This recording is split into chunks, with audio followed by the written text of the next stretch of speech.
চলো বন্ধুরা, আজকে আমি শেয়ার করব আমি কিভাবে রান্নাঘরে কাজকর্ম সপ্তাহে একদিনে গুছিয়ে রাখি আর পুরো সপ্তাহের অনেকটা সময় বাঁচিয়ে নেই। এই কাজগুলো করেই কিন্তু আমি ইউটিউবে কাজ করতে পারি, না হলে আমার হাতে একদমই টাইম হতো না। কিন্তু যখন থেকে আমি এই কাজগুলো শুরু করেছি তখন থেকে কিন্তু আমার হাতে অনেকটা টাইম বেঁচে যায় দিনে। তো খালি সময়ে এই কাজগুলো তোমরাও কিন্তু চাইলে করে রাখতে পারো। এই টিপসগুলো ফলো করলে তোমাদের অনেকটা সময় বেঁচে যাবে।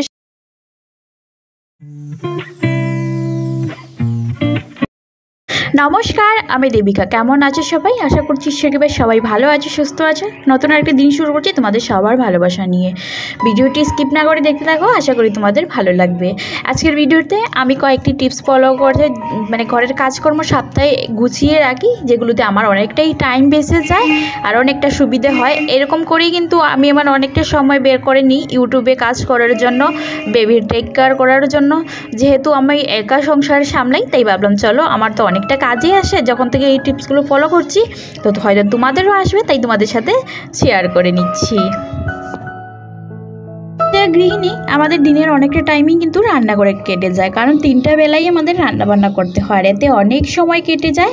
কুটিনাটি অনেক কাজ করতে কিন্তু অনেকটাই সময় লাগে, যেটা চৌকে হয়তো দেখা যায় না, কিন্তু কাজ করতে গিয়ে কিন্তু অনেকটাই মনে হয়। দিনের শেষে যে সময় হয় না যে একটা সময় কাজকর্ম সেরে এসে একটুখানি ফোন ঘাঁটি, তো আমি কি করি, ফোন টোন না কেটে এই কাজগুলো সেরে রাখি। এতে আমার কাজকর্মে অনেকটা সুবিধে হয়।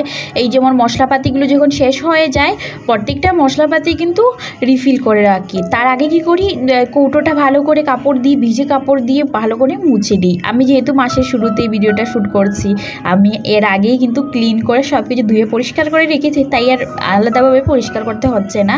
কিন্তু সপ্তাহে একটা দিন যদি আমরা এরকম মশলাগুলো রিফিল করে রাখি আর সব কটা কৌটো যদি পরিষ্কার করে রাখি, এতে না আমাদের রান্নাঘরটা ক্লিন থাকবে।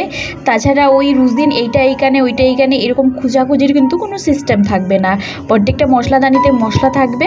এতে কিন্তু অনেকটাই সুবিধে হয়ে যায় আমাদের কাজকর্মগুলো। হাতের কাজে যদি জিনিসপত্রগুলো পাওয়া যায়, তাহলে দেবে কাজ করার সময় না লেট হয় না। ঘুম থেকে ওঠার পর দেখবে কত তাড়াহুড়ো থাকে, বাচ্চাদের টিফিন প্যাক করা, বরের অফিসে টিফিন প্যাক করা, রান্নাবান্না সারা। সকাল সকালই আমাদের সবচেয়ে বেশি কাজকর্ম থাকে। তখন মনে হয় সব কিছু যদি একটুখানি গুছানো হাতের কাছে পাওয়া যেত, তাহলে কাজগুলো কতই না তাড়াতাড়ি হয়ে যেত বলো।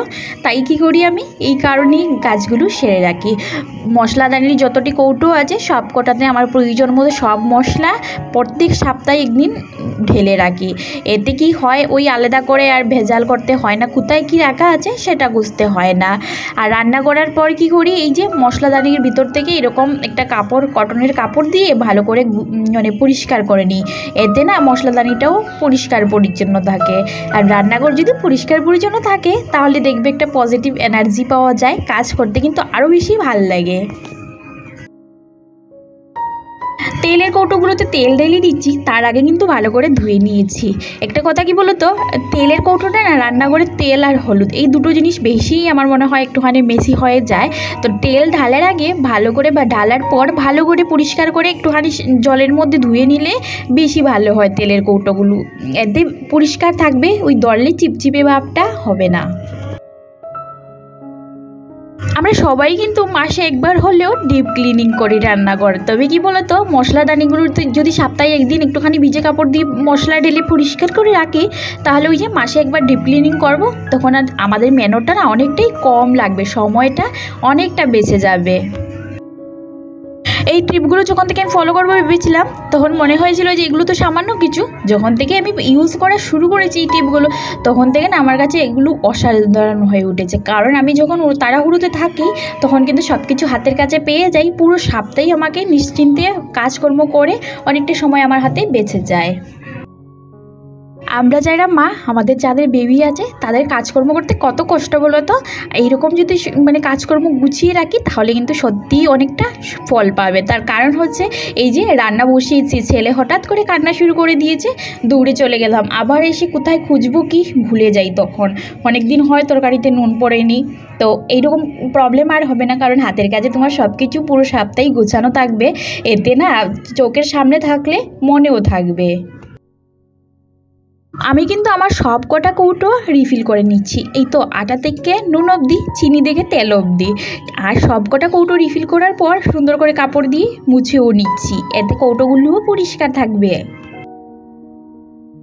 মশলাপাতি কখনো প্যাকেটে রেখেও খেতে নেই, তাছাড়া এক কৌটোতে রেখেও খেতে নেই। একটা ভালো কৌটো করতে হয় আর একটা রাফ ইউজের জন্য করতে হয়। ছোটোবেলা থেকে শুনেছি গুরুজনেরা বলেছেন ভাড়ারে রেখে কোনো খাবারই খেতে নেই, তাতে সংসারের অমঙ্গল হয়। তাই ছোটো বড়ো দুটো কৌটো সবসময় রাখতে হয়। আমি আমার পরিবারে আমার মাকেও দেখতাম, আমার ঠাকুমাকেও দেখতাম এরকমই কাজকর্ম করতেন। ভাড়ারে রাখতেন আলাদা, মানে বড় কৌটোতে রাখতেন, আর ওইটার থেকে বের করে অল্প অল্প করে নিয়ে এসে রান্না করতেন। এতে নাকি সংসারের অনেক মঙ্গল হয়। আসলে মঙ্গল অমঙ্গল কিন্তু আমাদের হাতেই। আমরা চাইলেই সংসারে ছোটো ছোটো টিপস ফলো করতে পারি যেগুলোতে আমাদের সংসারের মঙ্গল হয়। অবশ্যই এটা আমি বলবো না যে এগুলো কুসংস্কার ফলো করো না। ছোটো ছোটো কিছু জিনিস আছে যেগুলো পজিটিভিটি নিয়ে আসে, সেগুলো অবশ্যই ফলো করা উচিত। আর কুসংস্কারগুলো একটুখানি আলাদাই হয়, সেগুলো না মানেই ভালো। যাকগে, এই যে দেখো আমার যে মশলাগুলো বেঁচে গেছে, আমি যেহেতু একটা শহরের জীবনযাপন করছি, এখানে আমার বড় ভাড়ার কিছুই নেই, তো আমি না এরকমই রাখি। এতে দেখবো মশলাগুলো প্লাস্টিকের মানে প্যাকেটের মধ্যে ভালো করে বেঁধে রেখে দিচ্ছি। রবার থাকলে রবার দিয়েও ভালো করে প্যাক করে রাখতে পারো, এতে মশলাগুলোতে কিরে মাকড় কিছুই ঢুকবে না। আর বাতাস লেগে যে মশলাতে ফাঙ্গাস পড়ে যায় সেটাও হবে না।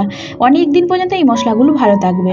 দ্বিতীয়বার আমার মশলাদানিগুলো খালি যতক্ষণ না হচ্ছে ততক্ষণ এই মশলাগুলো এইভাবেই ভালো থাকবে। আমি আমার মশলা রাখার জন্য দুটো কন্টেনার নিয়েছি। তার কারণ হচ্ছে যেগুলো আস্ত রয়েছে, আসলে মুদিখানার জিনিস যখন আসে সব কিছু তো আর ভাঙার প্রয়োজন পড়ে না, অল্প অল্প করে পুরো মাসে, বেশিরভাগ সময় মাসের জন্যই চলে আসে, তো অল্প অল্প করেই খাওয়া হয়। তো যে প্যাকেটগুলো আমি খুলে নিয়েছি সেগুলো এরকম সুন্দর করে প্যাকিং করে নিয়েছি। আর তারপর আমি এইটা একটাই বালতিতে মানে একটা কন্টেনারের মধ্যে ভরে রেখে দেবো। এইটা করলে কি হবে বলো তো, মানে আমি যখন দ্বিতীয়বার খুলবো কন্টেনারটা তখন আমার মনে থাকবে এইটার মধ্যে কি কি আছে। আর আলাদা আলাদা জায়গায় যদি রাখি তারপর কিন্তু ভুলে যাব, তারপর মাসের শেষে হঠাৎ একদিন বের করে দেখবো যেগুলো নষ্ট হয়ে গেছে। যাতে এত দাম দিয়ে আনা জিনিস নষ্ট না হয় সেই কারণে আমি একটা কন্টেনারে রাখছি, এতে আমার মনেও থাকবে আর জিনিসগুলো কাজে লেগে যাবে। আর আরেকটা আলাদা কন্টেনার নিয়েছি, সেগুলোতে কিন্তু আমি রাখছি যেগুলো ভালো আস্থা রয়েছে, এখনও প্যাকেটগুলো আমি খুলিনি, সেগুলো হয়তো আরও কয়েকদিন পর ইউজ করব। আর ইউজ করে তারপর আবার আমি ওই যে ভাঙ্গা কন্টেনারটাতে রাখবো, এই হলো ব্যাপার। তো আমার সব কটা মশলাই আমি আলাদা আলাদা কৌটোতে রেখে দিয়েছি, মানে কন্টেনারের মধ্যে রেখে দিয়েছি। ডাল চাল যাই ছিল সব একসঙ্গে সুন্দর করে প্যাকিং করে রেখে দিয়েছি। আমরা গৃহিণীতে শুধু কাজকর্ম করলেই চলে না, একটুখানি চিন্তা ভাবনা করে অ্যাডজাস্ট করে কাজকর্ম করতে হয়। যেমন কোথায় কী রাখলে ভালো লাগবে, ভালো সুবিধে মতো কাজকর্ম করার সময় হাতের কাছে পেয়ে যাব, সুবিধে হবে কোনটাতে কী করলে, এইটাও কিন্তু আমাদের মাথায় চিন্তাধারা করতে হয়। আমি সঙ্গে সঙ্গে ফ্রিজটাও ডিপ ক্লিনিং করে নিচ্ছি। আজ সপ্তাহে একদিন যদি ফ্রিজটা ডিপ ক্লিনিং করে নাও তাহলে ফ্রিজে কোনো ধরনের ওই যে আষ্টে গন্ধও হবে না। আর এই সপ্তাহে একদিন না পারলেও মাসে একদিন তো করতেই হয় ফ্রিজ ডিপ ক্লিনিং। ফ্রিজের সবকটা কন্টেনার ধুয়ে একটুখানি রৌদ্রে দিয়ে দিলে বেশি ভালো হয়। কেন বলো তো, আমরা জানি রৌদ্রতে না সব ব্যাকটেরিয়াই মারা যায়, সেই কারণে 10 মিনিট মতো যদি রৌদে শুকিয়ে নাও জলটা ঝরে যাবে আর ফ্রিজের ব্যাকটেরিয়াগুলো মারা যাবে, ঝরঝরা হয়ে যাবে। আমরা হাউসওয়াইফদের পরিপাটির সঙ্গে কিন্তু পরিষ্কার পরিচ্ছন্নতার দিকেও নজর রাখতে হয়, কারণ আমরা পরিষ্কার পরিচ্ছন্ন করে রাখি, তাই তো আমাদের পরিবারের প্রত্যেকটা সদস্য সুস্থ থাকে। ফ্রিজেটা মাঝে মধ্যেই ডিপ ক্লিনিং করা প্রয়োজন, তার কারণ ফ্রিজে মাছ মাংস তাছাড়া রান্না করা শাক সবজি ভাত সব কিছুই থাকে, কাঁচা শাক সবজি থাকে, ফলমূল থাকে, জল থাকে, মানে বুঝতেই পারছো ব্যাকটেরিয়ারও অভাব থাকে না এইসবের মধ্যে।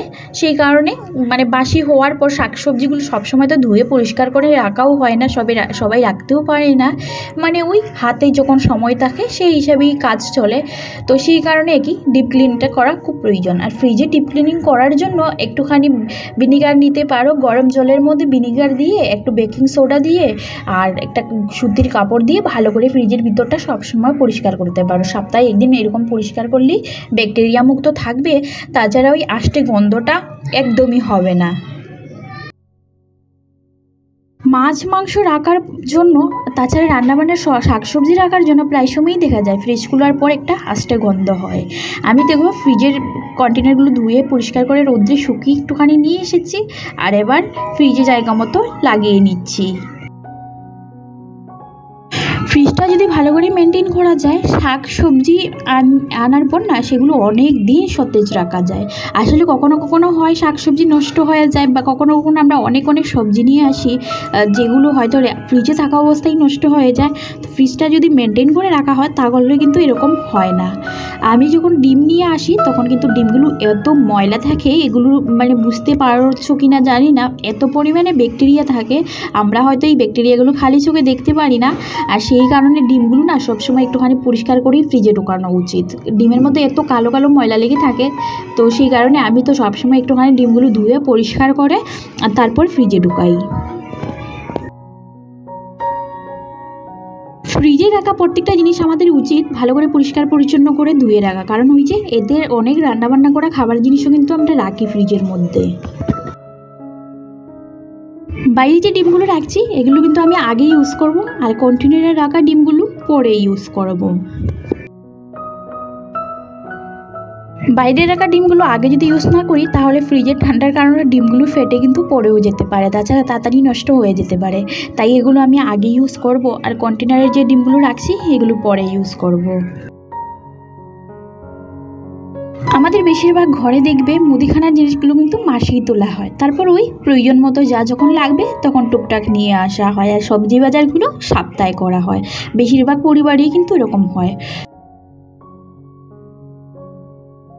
সকালবেলা ঘুম থেকে ওঠার পর আমার অবস্থা যা হয় এই আর কি, বরের টিফিন প্যাক করা, মানে রান্নাবান্না করা, সকালের ব্রেকফাস্ট রেডি করা, তারপর ছেলে ঘুম থেকে উঠে বসে থাকে, ওকে সকালের ব্রেকফাস্ট দেওয়া, এইসবের মধ্যেই আমি একদম হাঁপিয়ে যাই। আর এই উপায়টা যখন থেকে ফলো করেছি তখন থেকে কিন্তু অনেকটাই সুবিধা হয়েছে। এই তো সবজি সপ্তাহে যা আসে কেটে কুটে পরিষ্কার করে ফ্রিজে রেখে দিই। এতে কি হয়, যখনই রান্না করার সময় হয় তখনই কিন্তু বের করে ঝটপট রান্না করে দিতে পারি। তাছাড়া কাজকর্ম করতে গিয়ে যদি একটু লেট হয়ে যায়, কাটা সবজিগুলো বের করে ঝটপট ধুয়ে রান্না বসিয়ে দিই, এতে কিন্তু অনেকটা সময় বেঁচে যায়, অনেকটা সুবিধে হয়। তার কারণ হচ্ছে সকালের বাসি কাজ ছাড়া তারপর বরের টিফিন প্যাক করা, ব্রেকফাস্ট রেডি করা, ঘুম থেকে উঠা, ও বাবা কি হাল হয় বলো তো। তার মধ্যে যদি কুচানো একটু কাজ পাওয়া যায় হাতের কিনারে তাহলে তো হাফ ছেড়েই বাঁচা যায়। এই তো শাক সবজিগুলো কেটে নিচ্ছি একটু একটু করে, শাকগুলো কেটে নিয়েছি। আর আরেকটা কথা, এরকম শাক কেটে রাখলে অনেক দিন সতেজ থাকে, না হলে দেখবে শাকগুলো এমনিতে ফ্রিজে রেখে দিলে হলদে হলদে হয়ে যায়, তারপর অর্ধেকটা পাতাই নষ্ট হয়ে যায়। যেমন শাক কাটতে তো অনেকটা সময় লাগে, সকালবেলা যদি শাক রান্না করি তো ঘুম থেকে উঠে কিন্তু সেই সময়টা হয় না যে শাক বেছে কেটে রাখবো, তো রান্না করব। তো তার জন্য আগে ভাগেই আমি এরকম কেটে রেখে দিই। যেমন সপ্তাহে একদিন সবজি যখন আসে তখন সব কিছু কুটিয়ে, মানে খালি সময়ে বসে কুটিয়ে নাটিয়ে সব কেটে কুটে সুন্দর করে রেখে দিই, তো রান্না করার সময় অনেকটা সুবিধা হয়। আর অনেক দিন পর্যন্ত সবজিগুলো গুছিয়ে রাখলে ভালো থাকে। সপ্তাহের বেশিরভাগ সবজিগুলো কিন্তু একদিনেই নিয়ে আসা হয়, আর বাকি দিনগুলোতে কী হয় বলো তো, ওই প্রয়োজন মতো অল্প টুকিটাকি কিছু নিয়ে আসা হয়। তো যখন বেশি সবজিগুলো নিয়ে আসা হয় সেই দিনগুলোতেই আমি কেটে কুটে রেখে দিই, তাহলে অনেকটাই সুবিধে হয় কাজকর্মগুলো করতে। এই যেমন সবজিগুলো কেটে নিয়েছি, আর এই পেঁয়াজ কিছুটা খোসা টোসা ছাড়িয়ে রেখেছি। এগুলো যদি মাছ মাংস, মানে যেদিন মাংস রান্না করা হবে সেই দিন তো পেঁয়াজের কোয়ান্টিটিটা বেশি লাগে, সেই দিন হয়তো কাটতে লাগবে। তাছাড়া বাকি দিনগুলো কিন্তু এই অল্প অল্প পেঁয়াজ দিয়েই চলে যাবে। আর এই যে দেখো যত শাক সবজি ছিল সবই আমি কেটে নিয়েছি, পেঁয়াজ, আদা, শুধু রসুনটা কুসা ছাড়াইনি, ওইগুলো আগের থেকেই আছে, কাঁচা লঙ্কাও রাখা আছে, তাই আর ওইগুলো করতে হলো না। বাকি এই কাজগুলো কিন্তু আমার কাটাকুটনি মানে হয়ে গেছে। আর এই যে এইরকম আর সবজিগুলো কেটে কিন্তু আমি একটাও ধুইনি, কারণ জল লেগে গেলে না নষ্ট হয়ে যেতে পারে। তোমরা যদি ধুয়ে রাখো তাহলে কিন্তু আগের থেকে জলটা ভালো করে ঝরিয়ে নেবে। আর তোমরা কিন্তু চাইলে এরকম পেপারের মধ্যেও রাখতে পারো, তবে আমি ফ্রিজে যখন থেকে এই কাপড়ে সবজি রাখা শুরু করেছি অনেকটা সতেজ থাকে সবজি অনেক দিন পর্যন্ত। এরকম কিছু মানে ফ্রিজের জন্য না কিছুটা কাপড় রেখে দেবে, দেখবে শাক সবজি এরকম ফোল্ড করে করে একটা প্লাস্টিকে বেঁধে রেখে দেবে, কত দিন পর্যন্ত শাক সবজিগুলো সতেজ থাকে। এই পাতাগুলো যদি আমি 15 দিন পরও বের করে খাই, যেমন রাখবো তো এরকমই থাকবে সতেজ। আগে কি হতো বলো তো, শাকসবজি নিয়ে এলে আমি ভীষণ টেনশনে পড়ে যেতাম, কোনটা ছেড়ে কোনটা খাবো, না হলে তো নষ্ট হয়ে যাবে। তবে এখন আর আমি যখন থেকে এই টিপস ফলো করছি তখন থেকে আমার আর কোনো চিন্তা নেই, কারণ আমি শাকসবজি গুছিয়ে ফ্রিজে তুলে রাখি, সেগুলো কিন্তু 15 দিন পর গেলেও অসুবিধা হয় না। তোমরা চাইলে কিন্তু মানে কন্টেনারের মধ্যেও শাকসবজিগুলো ভরে রাখতে পারো। আমার কাছে অতটা কন্টেনার মানে অ্যাভেলেবেল নেই, সেই কারণে আমি প্লাস্টিকের ব্যাগে ঢুকিয়ে রাখছি। কাপড়ের মধ্যে মুড়ে তারপর কিন্তু কন্টেনারের ভিতরেও রাখতে পারো। যাকে আমি পেঁয়াজ রাখছি, পেঁয়াজগুলো একটা পেপারের মধ্যে মুড়ে রাখছি, তার কারণ পেঁয়াজ দিয়ে কিন্তু অনেকটাই জল বেরোয়, তো সেই কারণে। আর পেঁয়াজগুলোতে একটা আষ্টে গন্ধও হয়ে যায়, সেই কারণে যাতে গন্ধ না হয়, পেপার কিন্তু ওই আষ্টে গন্ধ জলটা অ্যাবজর্ব করে নেবে, সেই কারণে ওই যে কন্টেনারের মধ্যে আগে পেপারে দিয়েছি তারপরে রাখছি। কেটে রাখা আদাগুলোও কন্টেনারের মধ্যে রেখে দিচ্ছি। তোমরা চাইলে আদা রসুন পেঁয়াজগুলো না পেস্ট করেও রাখতে পারো, তবে আমার মনে হয় এরকম কেটে রাখাই ভালো, কারণ পুষ্টিগুণ নষ্ট হয়ে যায় আর কি পেস্ট করে রাখার পর। সেই কারণে যত সতেজ রাখবে, মানে সতেজ মানে ওই রান্না করার সময় পেস্ট করে খাওয়াটা বেশি ভালো, শরীরের জন্য ভালো, মানে মশলার পুষ্টিগুণটা কম নষ্ট হয়। তো আমার দেখো সবকটা সবজি কেটে কুটে সুন্দর করে প্যাকিং করে নিয়েছি, দেখলে তো। এবার ফ্রিজের মধ্যে সুন্দর করে রেখে দিচ্ছি। এখন মোটামুটি 15 দিন যদি এই সবজিগুলো থাকে তবুও কিন্তু এগুলো নষ্ট হবে না, যেরকম রেখেছি ঠিক সেই রকমই থাকবে। আর এই মশলার কন্টেনারগুলো রাখছি যাতে প্রয়োজন মতো পুরো সপ্তাহে আমার এই কাটাকুটনিগুলোতেই চলে যাবে। কোনো বিস্কিট বা কুরকুরে জিনিস দেখবে বাইরে রাখলে পরে কখনো কখনো ড্যাম হয়ে যায়, আর পিঁপড়ের ভীষণ উপদ্রব হয় মাঝে মধ্যে। তো যাদের পিঁপড়ের উপদ্রব হয় তারা কিন্তু এরকম রাখতে পারো, বিস্কিট মানে এরকম নমকিন টাইপের যে জিনিসগুলো হয় ফ্রিজে রাখার পর ওইগুলো কুরকুরে তো হবে, তার সঙ্গে পিঁপড়েও লাগবে না, এগুলোর টেস্ট যেন আরও বেড়ে যায়। দেখলে তো আমি পুরো সপ্তাহের যে জিনিসগুলো গুছিয়েছি তার সঙ্গে আমার ফ্রিজটাও কিন্তু অর্গানাইজ করা হয়ে গেছে।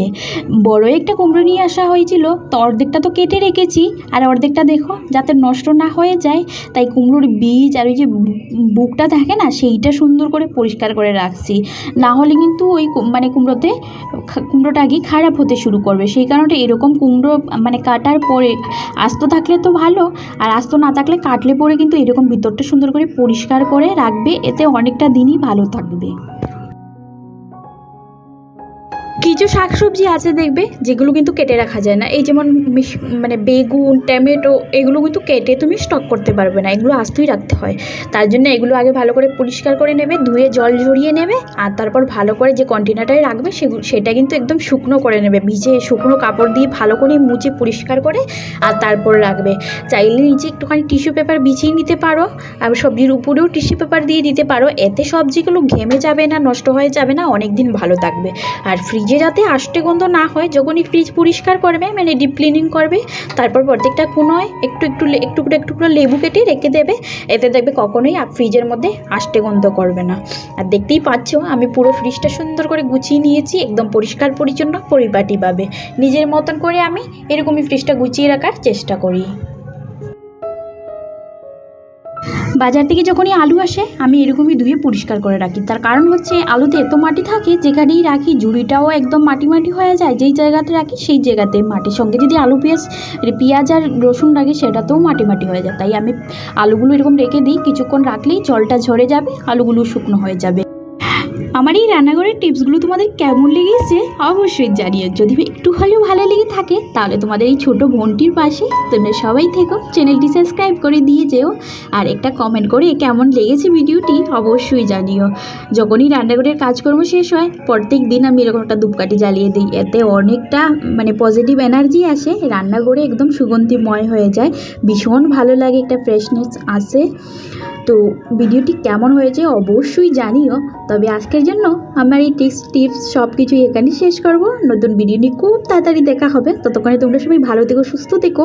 আজকের জন্য টাটা, বাই বাই।